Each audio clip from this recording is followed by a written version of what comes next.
Good afternoon. It is Friday. It's another moment ready for Guuurl. Listen, and we are doing a special edition because we have a guest. We're going to talk about pleasure. It's a human right. Let's get into it.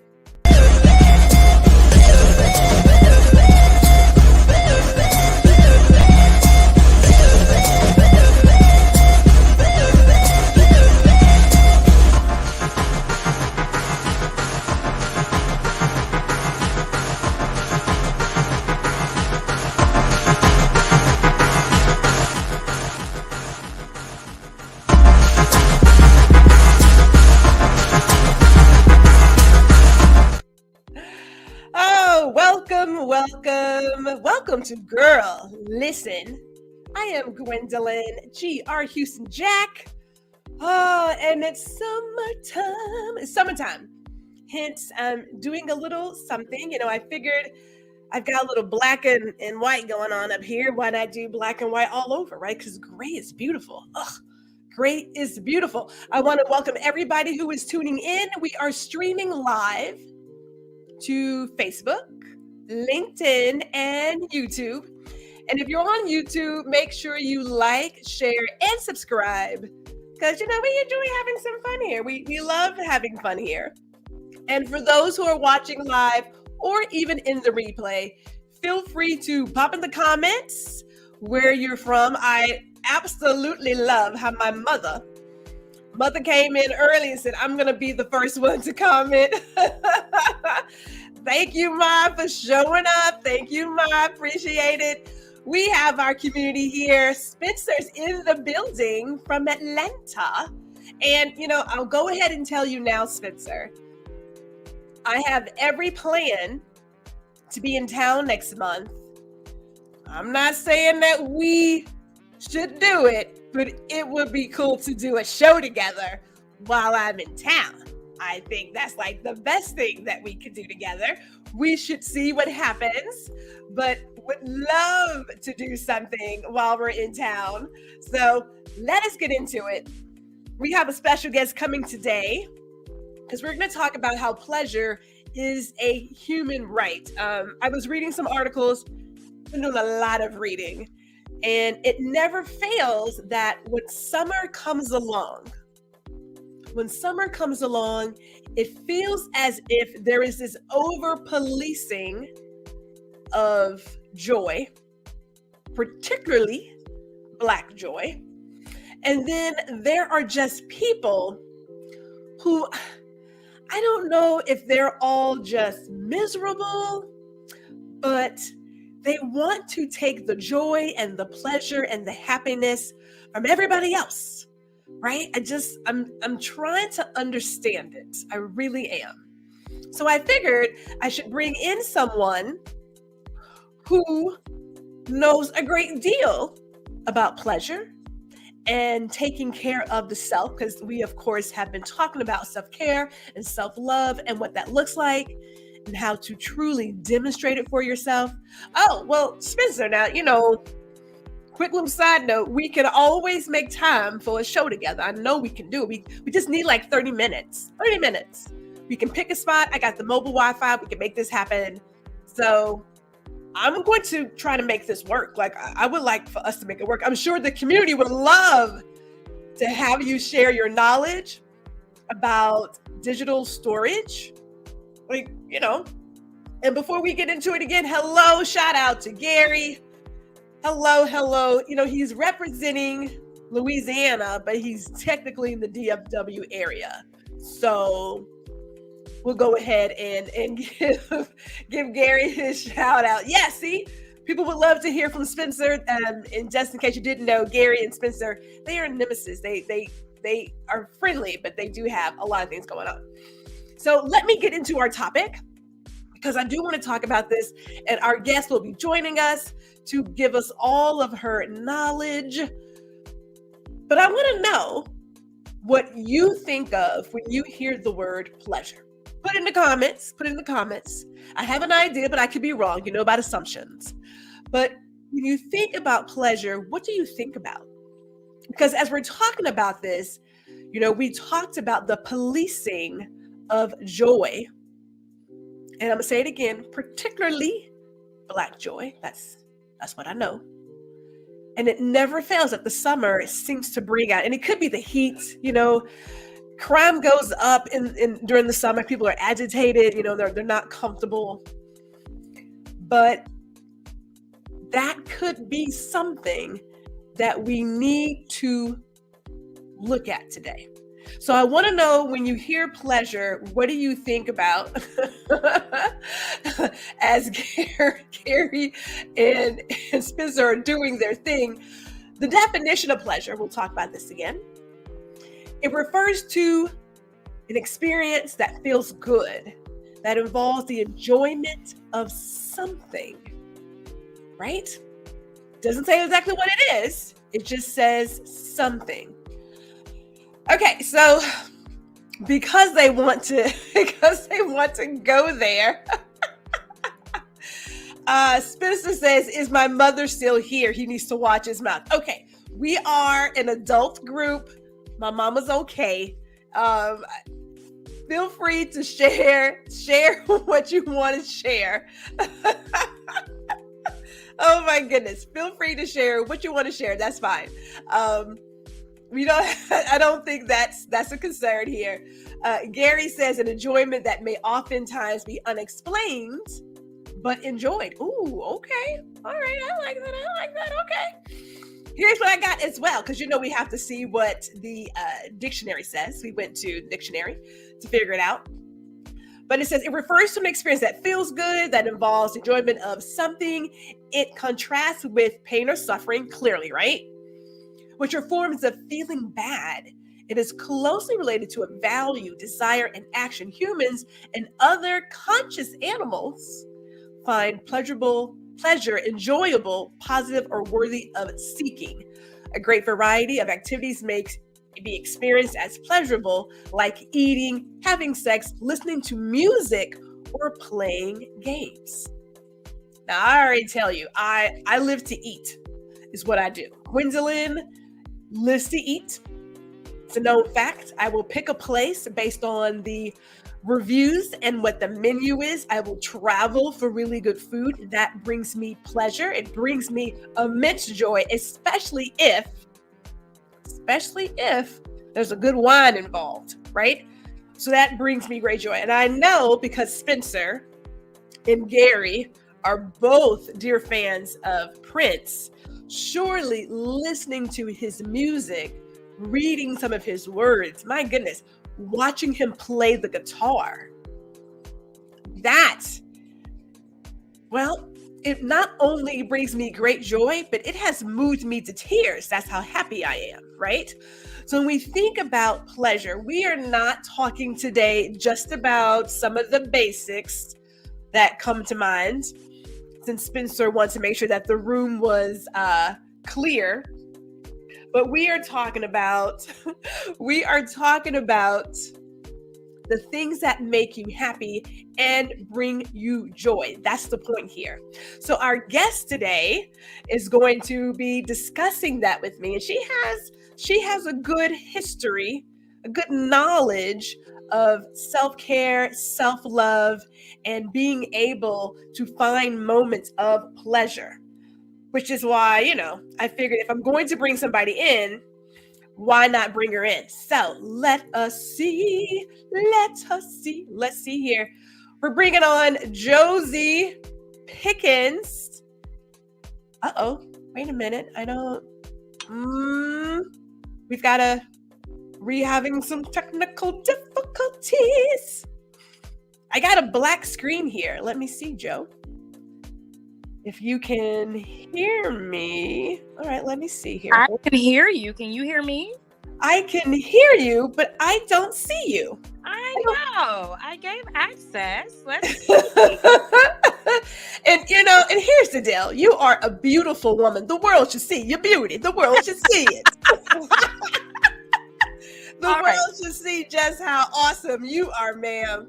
I tell everybody that Joe is like the better half of me, so I actually got cute today. You know what I'm saying? I had to show up today.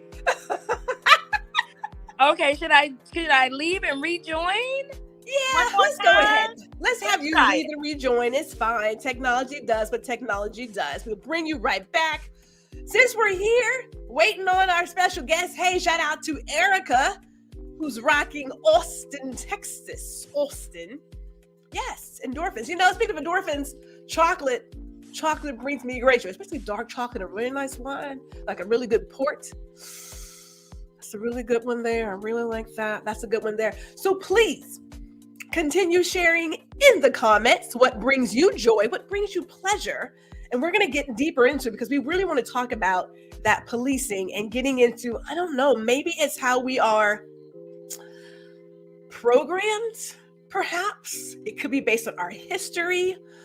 I think about sometimes my grandmother, you know, the whole idea of being proper and being able to demonstrate joy in a certain manner at a certain time and place, right?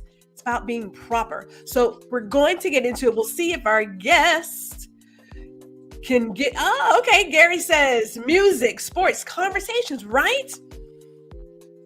There is nothing, I feel, that brings great joy than having a wonderful conversation with family and friends, right? And I'm old, call me old fashioned. I would get on the phone and we'll be talking for hours, right?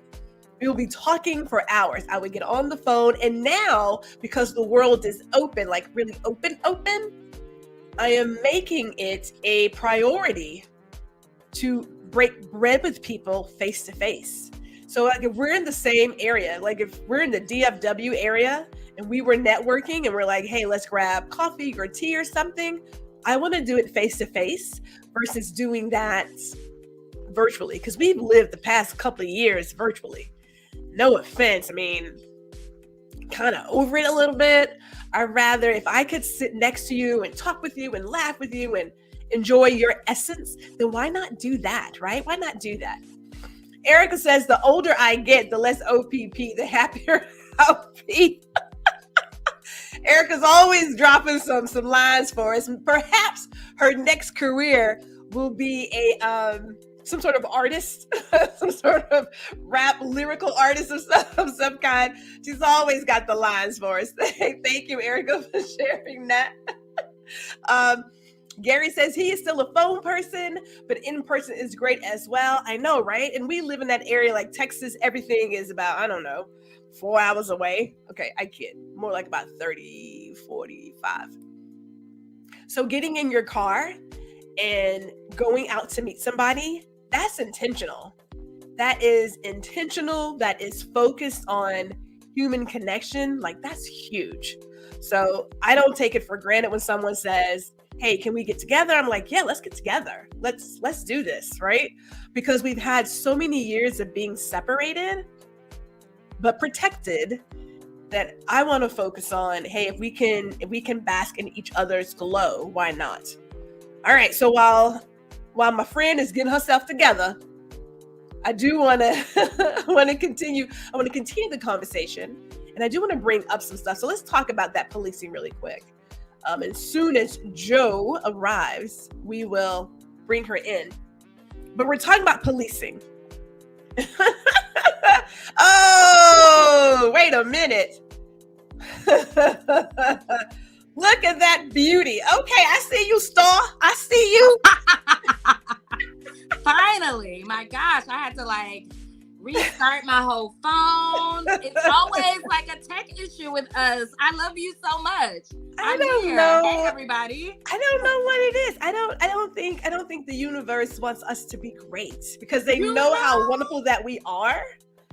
They're like, we can't get these heifers nothing. You know? I'm telling you, I'm like, we were just on camera together talking about starting things up, and then all of a sudden, nothing is working the way that it's supposed to when it's time to actually come on screen. When it's time. But we are here. We are here. Now, before we go any further, we have to tell the people who you are, because I had you written down as a culturalist, a writer, curator of Basque Black for those who enjoy Black arts. And I could have sworn, was there a TED Talk in there? Am I crazy? I just want to know. I just want to know. Oh my gosh. Yes, so I am an educator. I'm an organizer. I am a writer and a culturalist or a cultural critic. A lot of my work focuses on love and all of the many ways that we experience love, and that we access love. So I talk about love in very expansive ways. So that's a little bit about me. Yes, there's a TED Talk in there. There are lots of other magic moments in there. I wrote a love and relationships column for Ebony Magazine for some years. Have written other columns and written for other publications, including Essence, Shondaland. You know, it's a little list now. I've been challenging myself to learn how to speak up about my accomplishments. It's not something that I usually do, but I'm training myself to do more of that. So yes, the girl has a resume. Well, you know, we were talking about a few weeks ago with Gary, no less, who says hello. Gary says, hello, Josie. I put a hello Gary voice. But we were talking about how we, you know, as we are growing, we're really not taught to toot our own horn. Like, you have to learn that along the way. If someone's to tell you early on, you got to go ahead and a little pound the back here and there, right? Yeah. Like, you have to do that. Absolutely. And I do want to bring up one thing as we go into this next topic, that you were doing some amazing work in regards to Black families and how Black families are policed, right? Mm-hmm. You're doing amazing work in that arena. Would you just give us like a little bit of that real quick? Sure. So I am the program director of an initiative called Up in Movement. It is a collaborative movement where we focus on the child welfare system, or what we more adequately call the family policing system, a system where we understand that 53% of Black children, for instance, are investigated by the child welfare system, by CPS. We know that this system, like many of the systems that this country was founded on, are founded on racism, anti-Blackness, settler colonialism, all of these things. So what we do at Upend is we speak and write and provide information that helps spread the word about how the system is harmful to Black and brown people, and what we can do to abolish this system and move towards creating the communities of care that really support Black families and Black children. So that is part of the organizing work that I do. I also organize with a local group here in Houston called BLM-HTX. We do a lot of work around a lot of mutual aid work, and just, as I said, creating those communities of care, trying to do what we can to help community members who might be struggling in some ways, who just might need support in some ways. So those are a couple of things that I do as an organizer. And then, of course, I write for different publications. It's coming up on my 1-year anniversary of having my essay, Party of One, featured in the anthology Sex and the Single Woman, which was published last year around this time. Yeah, it was. Yes, it was. And Gwendolyn G was instrumental in helping me celebrate that big milestone, as she is always, you know, here to big me up, and one of my biggest supporters for 30 years or something at this point. Yeah. So very fortunate to have you in my life. Very fortunate to be here in this space with you and to celebrate you and all that you're doing to bring these kinds of conversations to light. I'm always telling people, like, listen, if you want somebody to get you together with regards to your business, you need to go and follow my girl G. She is always on me about, you know, doing more and showing up more, and I appreciate that. I don't always take the advice that she gives, unfortunately. I'm working on it. She's like, you need to be doing this. I'm like, So yes, this summer we're going to be doing some collaborations, and she's going to continue to whip me into shape. We will get you into shape. I've always said, you have always been the better version of me. Joe wants to be all graceful and understanding and talk things out. I'm like, let's just kick the door down. Maybe hit a few people and then we'll figure it out afterwards. Let's fight. Yes. You need a fighter on your team, man. Yes. And a Virgo. And a Virgo on your team. We I got don't know it if I covered. would date a Virgo, but a Virgo as a BFF, I'm all for it. They will help you get your life together. Okay? Man, so here's the deal. Since we're talking about policing, I was reading in the Defender, they're based in Houston, right? And they wrote an article about HBCU graduations, right? And the question that they had was, did these celebrations go too far? So I put two of the comments here that were submitted by their readers. One person said, let them celebrate, right? It's in good taste. They love it. Someone else said, I'm old school.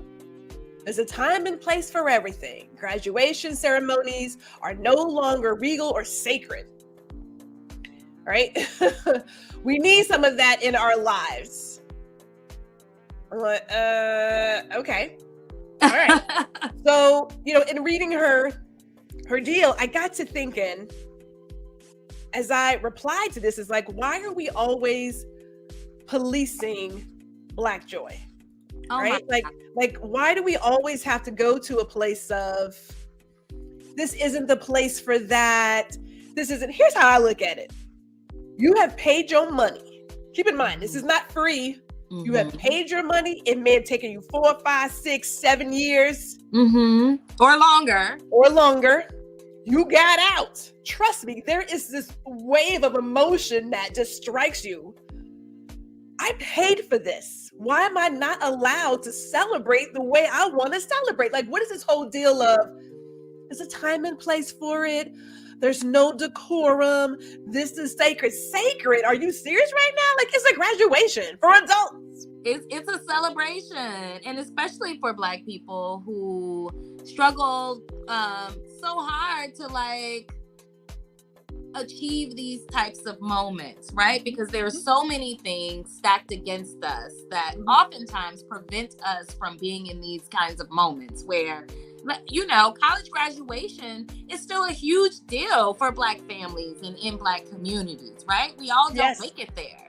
So if we want to do a little shouting, and whatever that form of shouting is, maybe it's twerking, maybe it's not, hand on chest and hand up to God, but that doesn't mean that it's not still celebratory. I think that one of the things that Black people have to ask ourselves is why we care about things that do not affect us directly. And I understand that the root of that is that we feel like we are looked at as a monolith.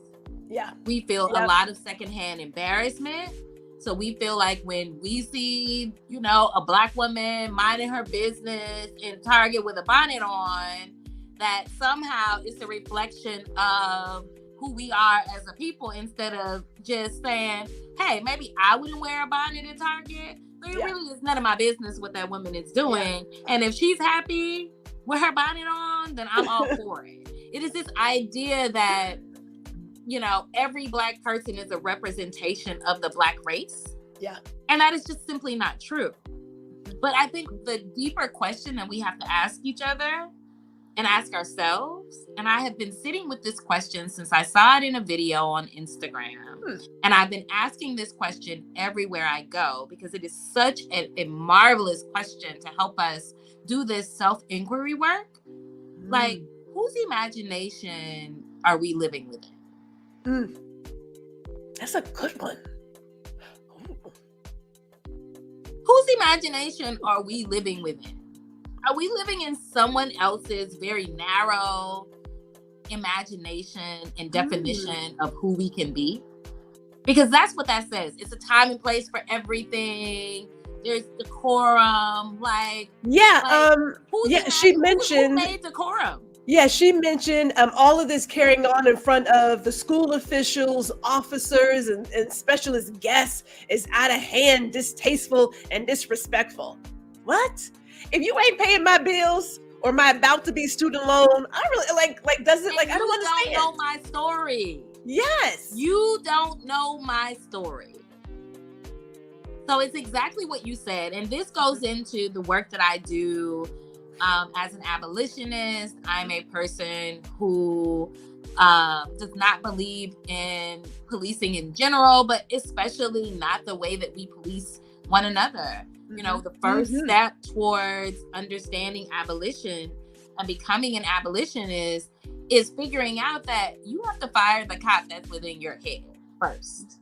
And so many of us walk in so much judgment, and we move throughout life making judgments about people and telling people what they should and shouldn't do. And really, as I said earlier, it's none of our business. Yeah. And the only thing that we should be concerned about is like how we want to celebrate. Yes. We need to be living within our own imaginations and allow other people to live within their own imaginations. And that's how we get free. That is liberation. That is. Let me bring in some comments here. Gary says it is political. Oh, it's policed because they don't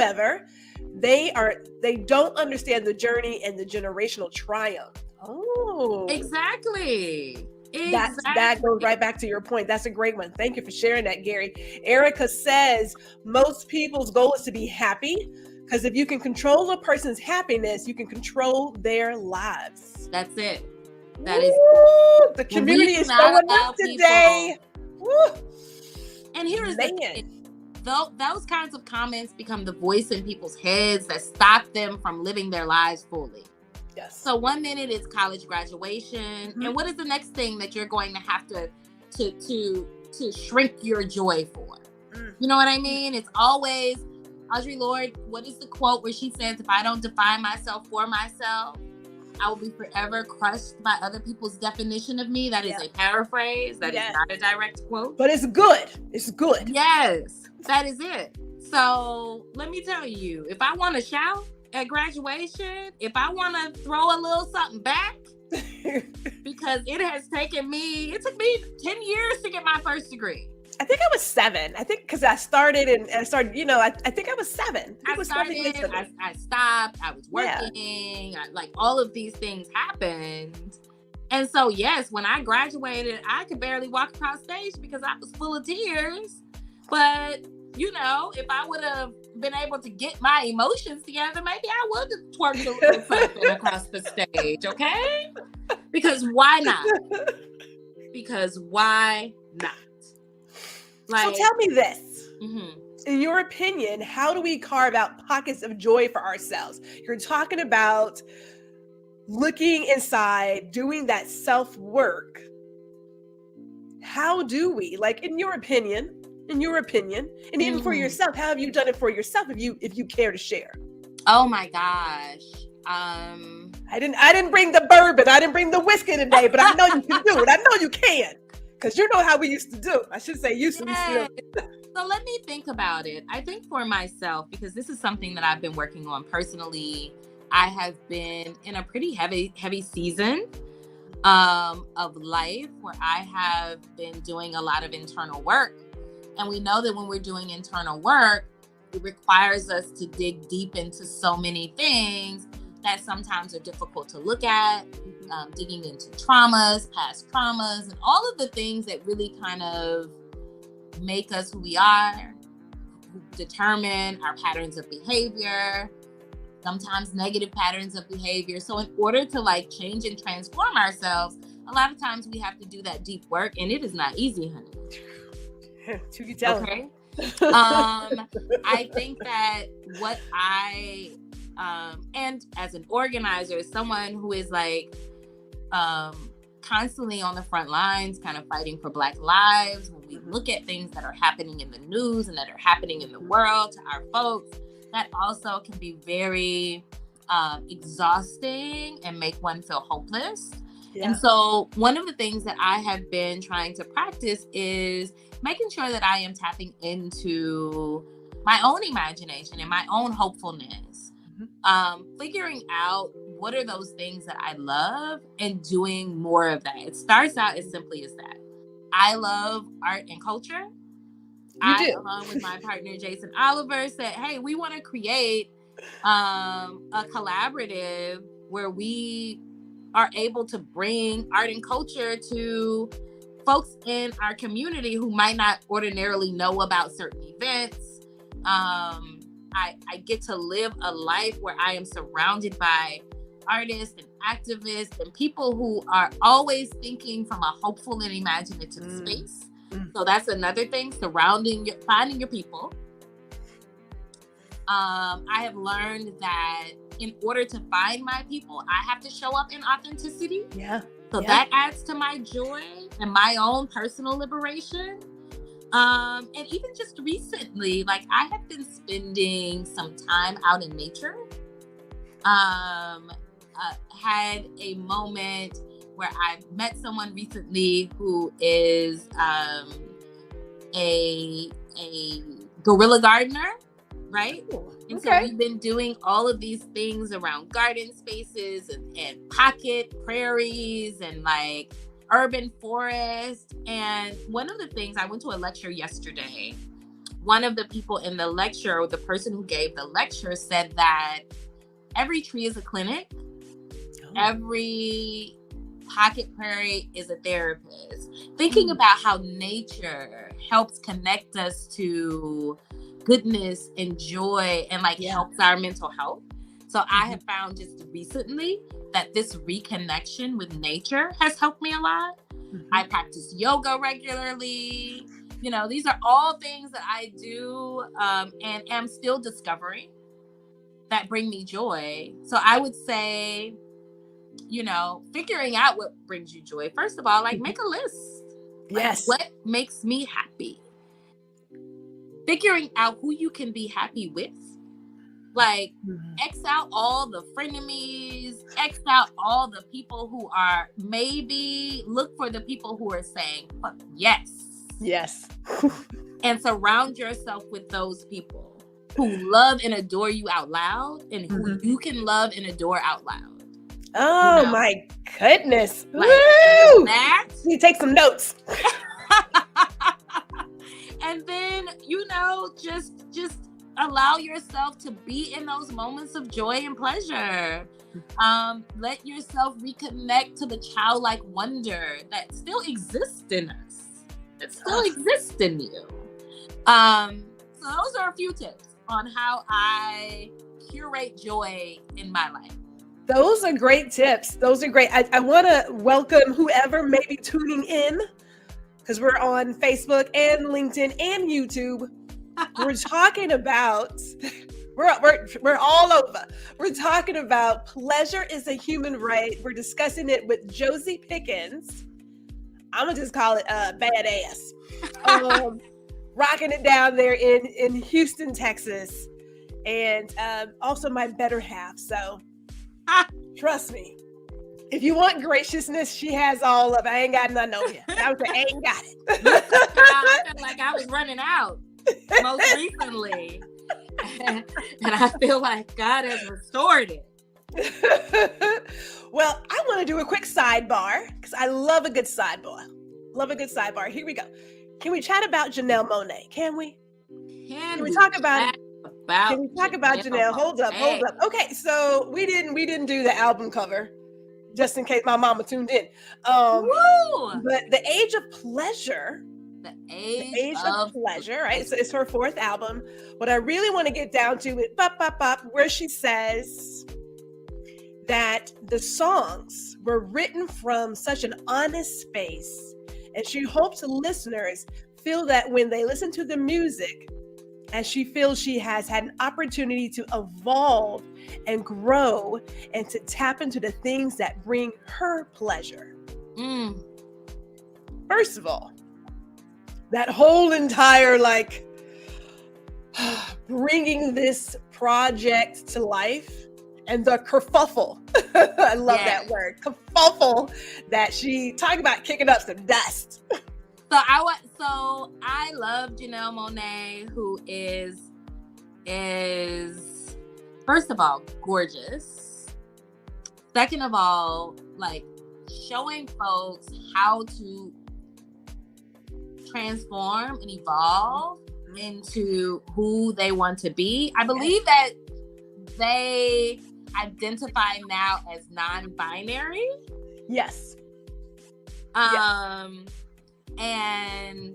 it's just beautiful. It's a beautiful process. She was just on I think it's the Style Like You. They have a YouTube page where they do like a what's underneath, like getting undressed, and where a person literally takes off their clothes. Not completely nude. Miss Houston. He said not completely nude. Down to their skivvies.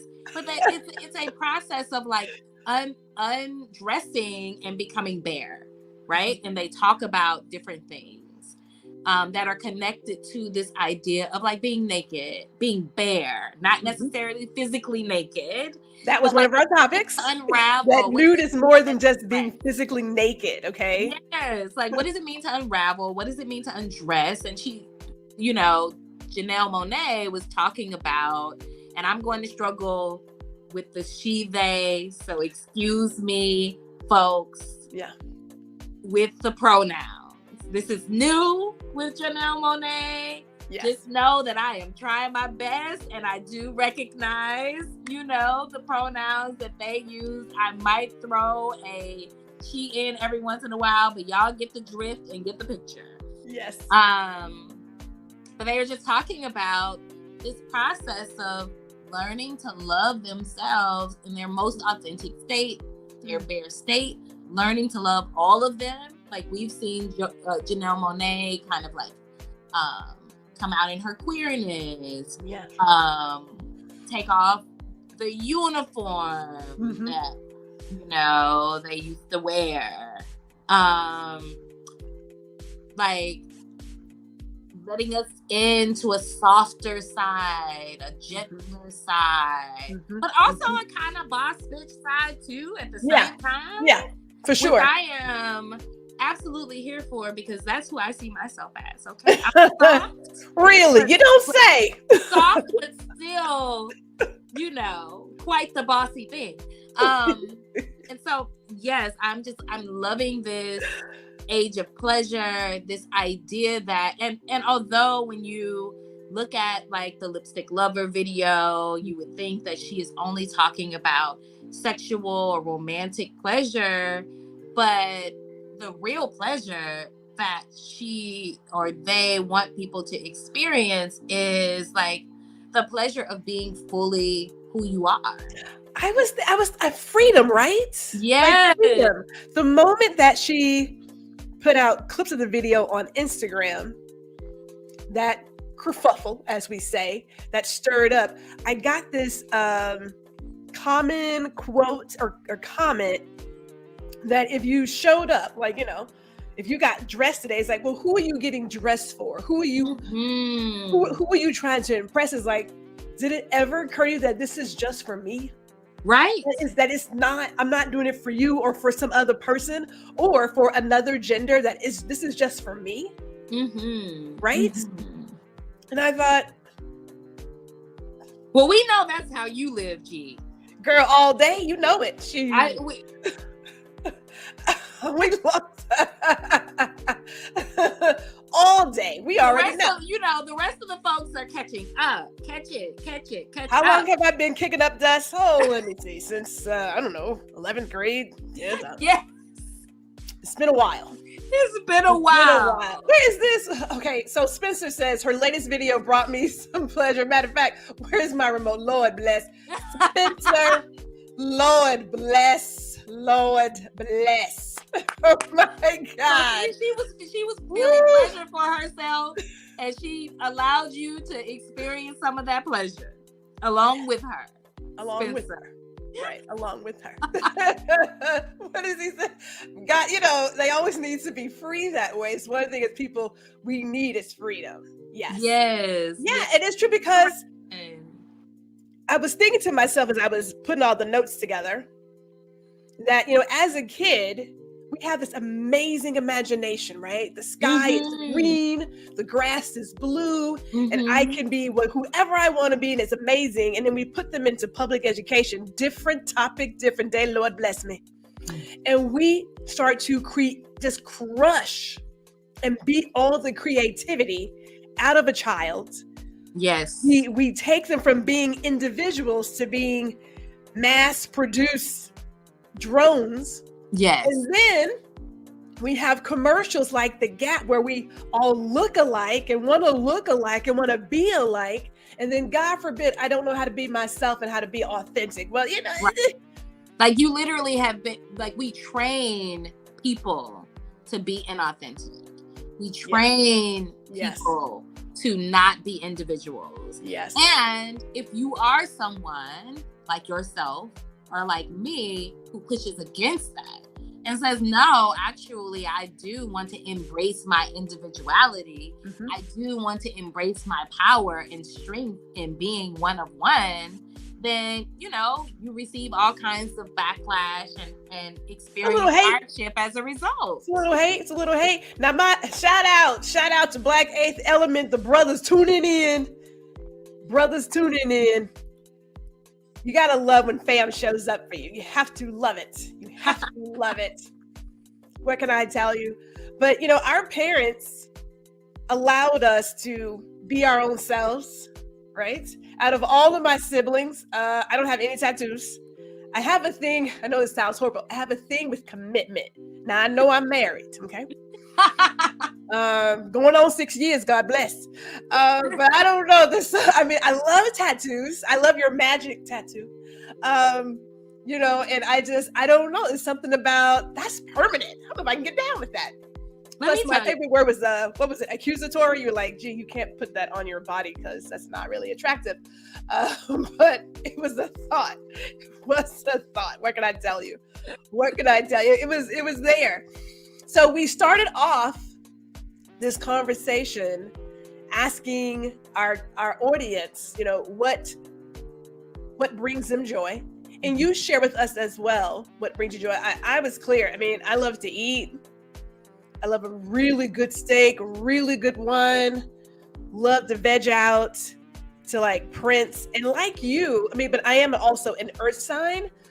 When my father passed away, being outside and recording my videos gave me this sort of sense of peace, right? It was an interesting thing, but I just needed to be outside, right? Just to sit out there and feel the sun on my skin and meditate for a little bit, just to hear the birds. That's it. The squirrels, right? I really feel like we are able to reconnect with God when we are in nature, and I think that I'd forgotten that. And I've been, recently revisiting that, and it's been miraculous, and it's only been like a week. It doesn't take much. I feel like I'm in a whole new space. It doesn't take much, yeah. Which also is a reminder when we're talking about joy and pleasure, is that there's always room. There's always room for joy and pleasure if we allow space for it. We could be in a funk and in a feeling like we have an absence of that, and that could go on and on and on and on. And literally just like that, things can change and we can root back into our joy. Something can bring us back into our joyful space. Something can bring us back into our space of pleasure and understanding pleasure and communing with pleasure. Like, we just have to be open. Which I don't know if I mentioned that, but that's another thing to add to the list. How we can cultivate joy is to be open to it. It's to be open to it. Oh yeah, I think about 2020, and I remember going out one weekend to take care of my little flower bed. Weeds had gotten out of pocket, right? It was awful. It was overrun, and so I'm just working. And we have cacti, because I like cacti. I like prickly things, that's part of my personality, right? Jagged little pill. Of course she has cacti all over her house. But it sticks me, and I'm like, holy. And then I thought to myself, this is my life right now, right? We've been going through life, just going, not paying attention to what's going on around us, not taking care of ourselves. I said, this flower bed, this is your life, sister. This is it. So you're going to have to stop, pay attention, start looking at the self-care, start making time for what brings you joy, spending time with your family, your loved ones, your husband, your flowers, right? Like making time for you, because it got lost. And I believe a lot of us get lost somewhere along the way. It happens. Absolutely. Absolutely. And the world is designed to limit our joy. As you said, police it, limit it, extinguish it. Miserable people. There's the makeup artist, Mally Roncal, right? She just designed a home fashion line with QVC. And you know, her child is a lesbian, and she's very clear about how she feels about the LGBTQ plus, IA plus community. And people just had to come in and say, you're too old to be trying new things. You shouldn't be doing this. You shouldn't be doing that. You guys are horrible. She's like, look, I don't understand how the very few of you are so vocal about what someone else is doing and what is bringing them happiness. I don't understand. Because they are themselves miserable. They have an issue tapping into their own joy. It's very evident. Yeah. It's like, get you some very business. Clear, honey, and sad. Now, Erica says, hey, it's usually in the other person's benefit if you are not independent, easier for them to place you in a labeled box. Then open that box when useful. And honey, sometimes manipulate you and mistreat you. We're gonna have to bring the whiskey and whatnot next time. Jonathan says, God bless. But yes, good music, good sounds that brings him happiness. Like, you have to know what brings you joy. And when the world is crashing down around you, Lord knows I can put on Prince and I am good. That's it. Right? I can put on Prince and I'm just like, and the world is settled. The world is all right. The world is all right. That's me and Luther's Never Too Much. Right? There is never a time when I hear Luther Vandross' Never Too Much. There have been times where I've had to pull over. It'll come on, whatever streaming service I'm using. And I'm like, let me pull over because I have to dance. Got to get the dance out.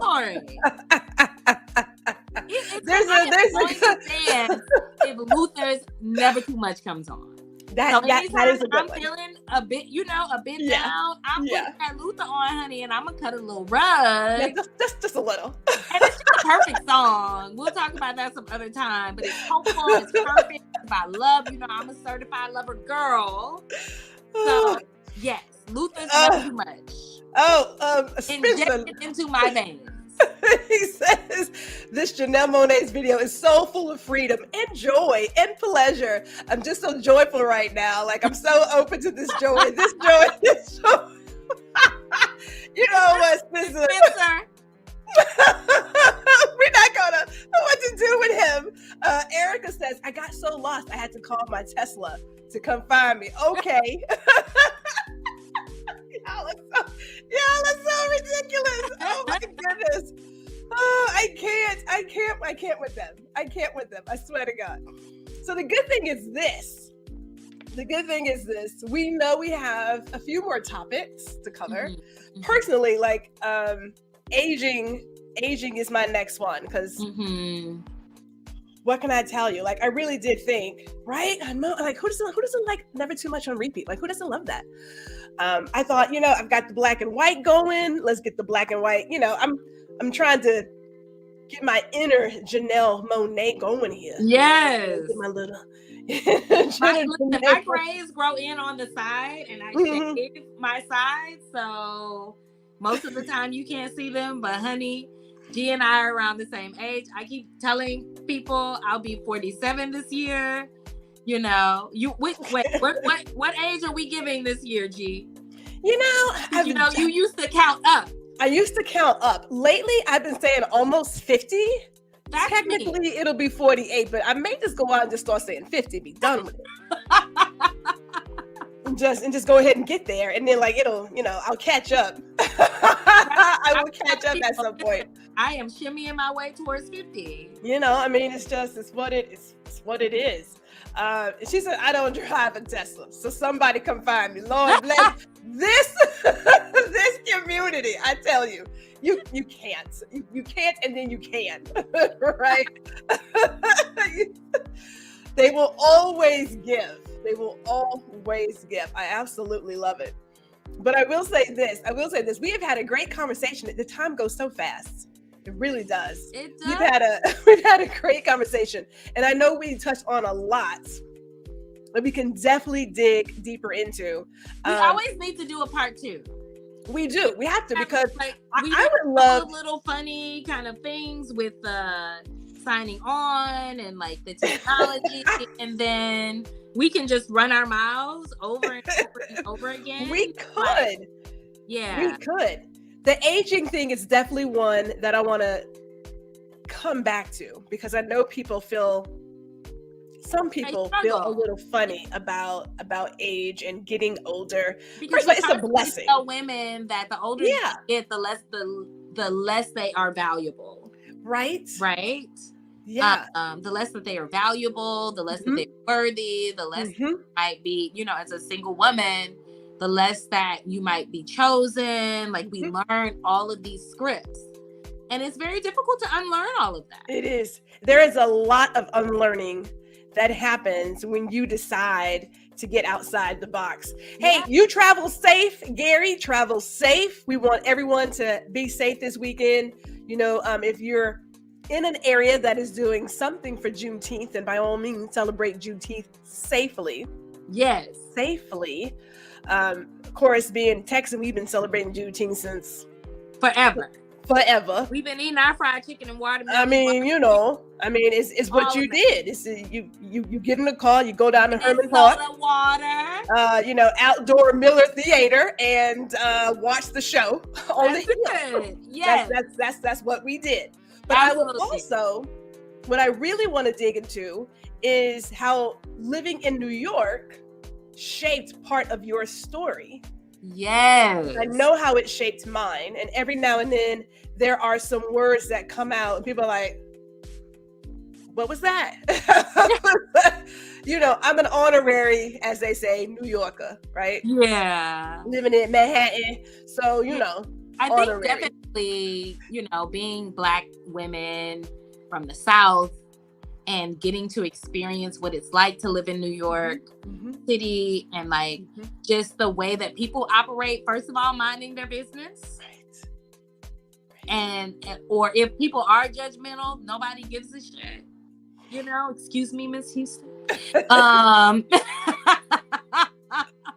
And just people just operate in a certain type of freedom and liberation, because I think that there are so many different cultures and so many different cultural experiences, and just they are not beholden to the kind of traditionalism that we usually are in the South.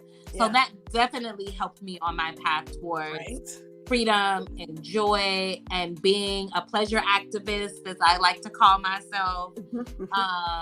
And my own personal liberation. Yeah. So consider that one. We got there's always that's 2 topics. Let's see.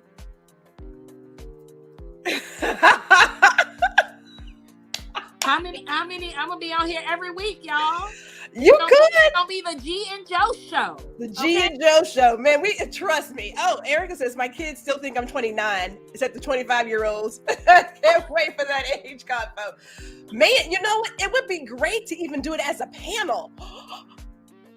Hey, I'm down with it. What?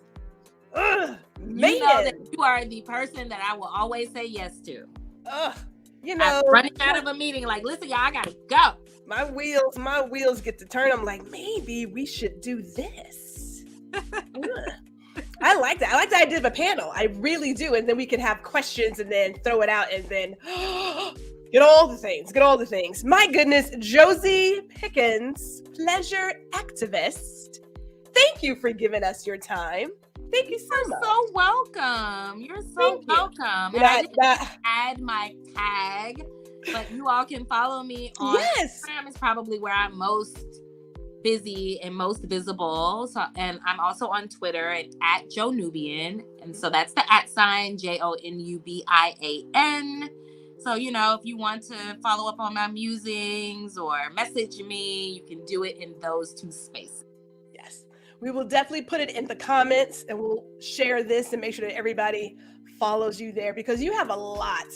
I mean, for those who are in Houston, but the art scene that you and Jason put together, it's amazing. I mean, if I lived in Houston, back in the day, I could run up and down 45 like it was nothing, but whew. Listen, times have changed. I struggle getting places, and I'm in Houston. Right. Right.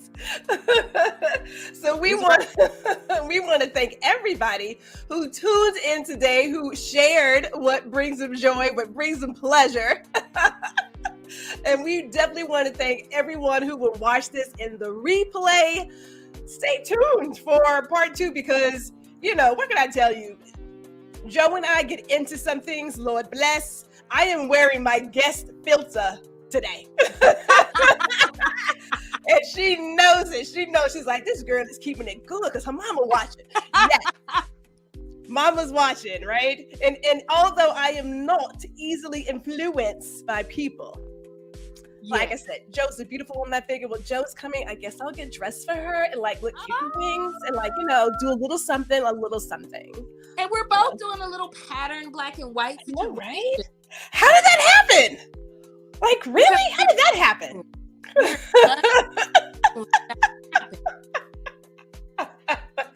Oh my goodness. And I'm going to leave with this, because we never leave on time, because Spencer is always putting stuff in the comments. This is our last comment, daggone it. He says, this was good. Enjoyed it. Now let me get back to this pleasure. Yeah. So with that, you guys have a good weekend. Happy Juneteenth.